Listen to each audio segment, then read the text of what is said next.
Now, your local weather authority with Chief Meteorologist Jesse Walker.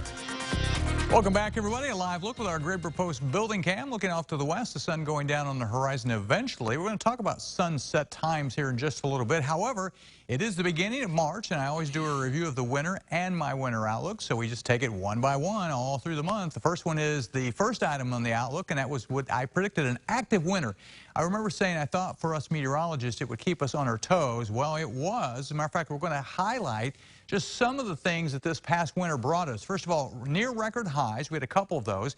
The coldest Christmas in 20 years. You might remember how cold it was.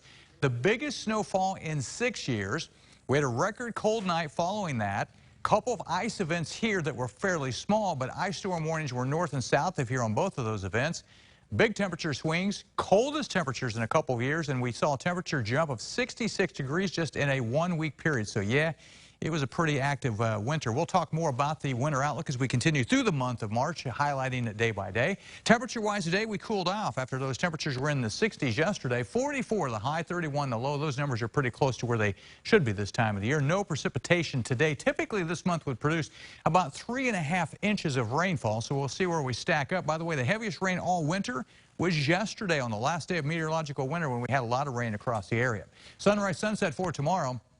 I wanted to highlight this, but first of all, river. 18.7 in Terre Haute, rising, going up about another foot, then we'll crest. But the area rivers are high out there. But see this, the 11 hours and 23 minutes of daylight. If you've noticed we're getting a little more daylight, we are. Look at this. Daylight gained since late December when we reached the least amount of daylight. Effective today, we now have 2 additional hours of daylight. And by the way, March 14th, a week from this coming weekend, is the change in the time when we'll gain an extra hour in the evening. So you're really going to start to notice it here in a couple of weeks. 40 at the airport in Terre Haute. Winds are northwest at 15. Pressures at 30.31. 40 in Terre Haute, but only 37 in Paris. 40 over in Mattoon and 43 down in Washington. So the temperatures are a little cooler.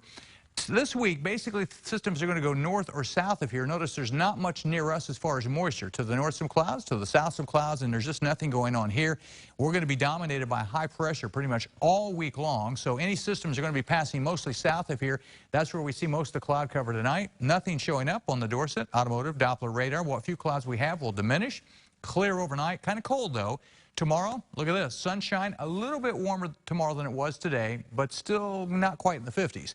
Tomorrow night will be clear, and then Wednesday, get ready. That's when the really nice weather starts to move in. We're talking about temperatures probably approaching 60 degrees by the middle of the week, so a really nice week settling in. So for tonight, clear and colder, we drop down to 22. During the day tomorrow, 47, sunshine, a little bit warmer with those southeast winds, and the warmest day of the work week will be on Wednesday as we approach 60.